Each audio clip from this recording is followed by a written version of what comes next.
This is a headline from the Drudge Report called Syria Shock.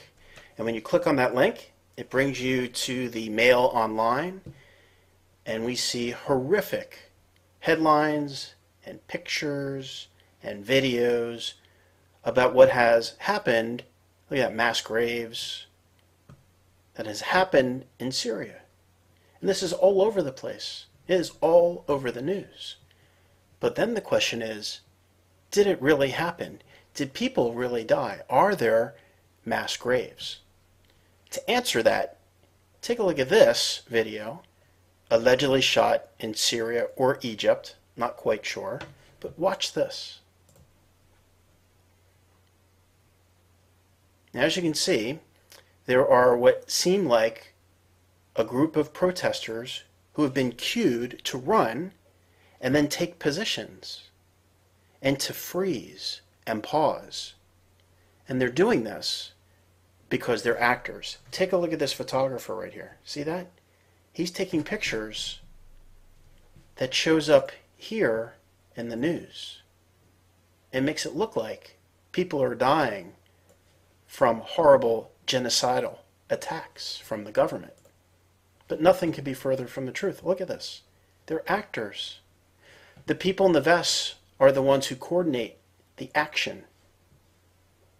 Look at this. Flags waving, peace signs, but everyone's frozen.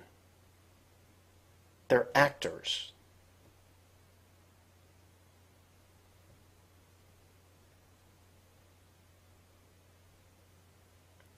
Now, if you followed my videos or my audios on my blog, you know that I've shown that throughout our history, this is what's been really going on. Not 9/11s, not Oklahoma Cities, not Waco scenarios. Even the O.J. Simpson case was very much likely an acting job.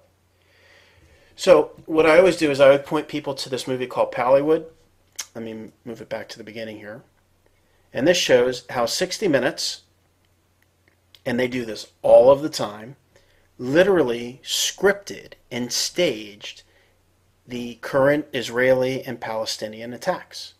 And as you can see, it looks very scary. Here's the 60-minute logo right there. We've got people throwing stuff. We got fire bombs. We have people shooting, people holding up protest flags, shooting through buildings, and on it goes. And it looks very real. A guy gets shot in the leg. He's down. But let's take a really close look at that one. I've saved that right here. Here's the same video. What you want to do is you want to pay attention to this guy right here in the blue shirt. And then you want to pay attention to what happens here. You're going to see an ambulance come here. And watch how fast the ambulance comes as soon as it gets shot. So it gets shot right there. No blood, of course. There's never blood in the acting. And within 2 seconds, the ambulance shows up and hurls him back into the back of the ambulance, which, of course, you would never do if it was a real injury. So watch this again in slow motion. Gets shot, holds his leg, no blood coming out of the leg. Less than 2 seconds later, an ambulance shows up. That is called acting. Now, you don't have to use real actors to pull off these psychological operations. Take a look at this. Her name is Emily. But is Emily a real person? Well, in about 30 seconds, you're going to find out she's not. She's completely CGI. So let me zoom it up a little bit here. See that? This is completely created, and it's not even advanced on a computer system, much like Photoshop, but for video.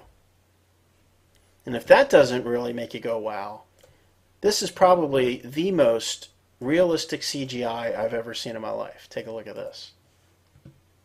Look at the blinking of the eyebrows and of the eyes and the shadows of the double chin. This kind of gives it away over here.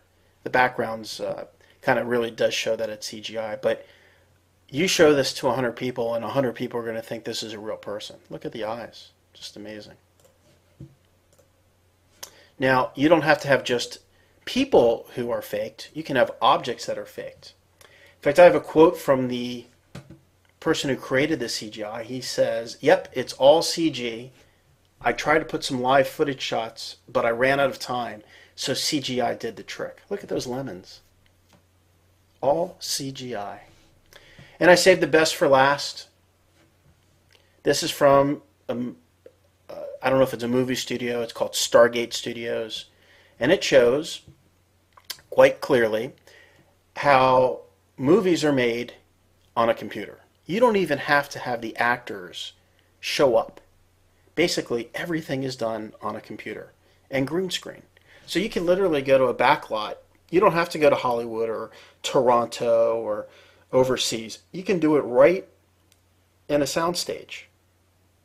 And a lot of the most well-known movies that you have seen have been done using this method. So if they can fake it this way, can you imagine the things that they're faking on us? I mean, it's to the point right now where even people like us who look into fakery can't tell it's faked anymore because it's so good. It's so hard to find.